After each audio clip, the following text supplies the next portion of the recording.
भरत भोजपुरिया इंटरटेनमेंट में आपका स्वागत है। चैनल को सब्सक्राइब करने के लिए लाल बटन दबाएं और कोई भी गाना सबसे पहले सुनने के लिए बेल आइकन घंटी को दबाना ना भूलें।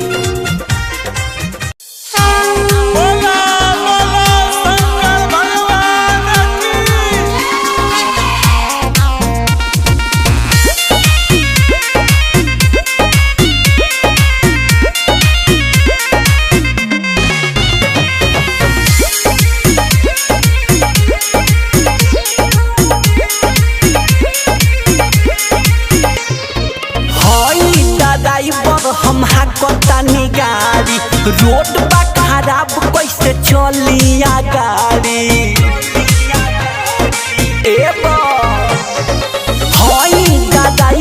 हम हाकतानी गाड़ी रोड बा खराब कैसे चलिया गाड़ी घुटता तो बम चिलम निकालो हो चिलम निकालो।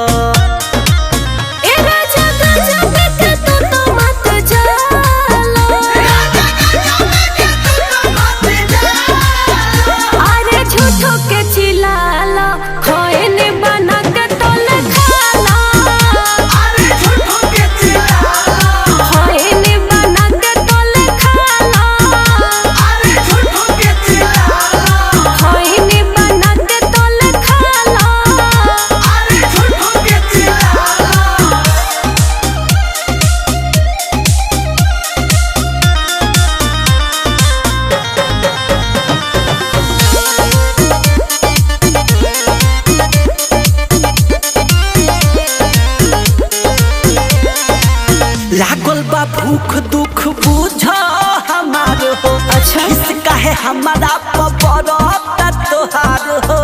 हाँ तो सुने ना साधोले तो गाड़ी चलाई के देवो घर हमने के पहुँचाई के।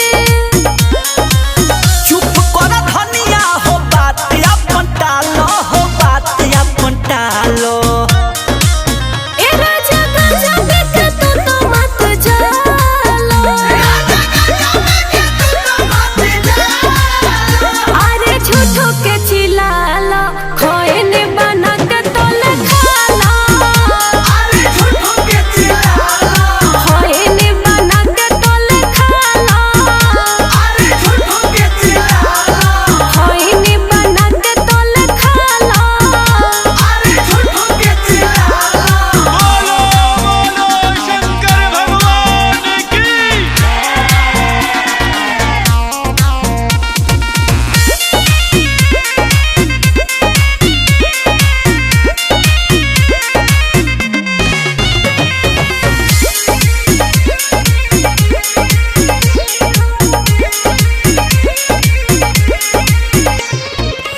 सब कुछ के हमारा बाटे न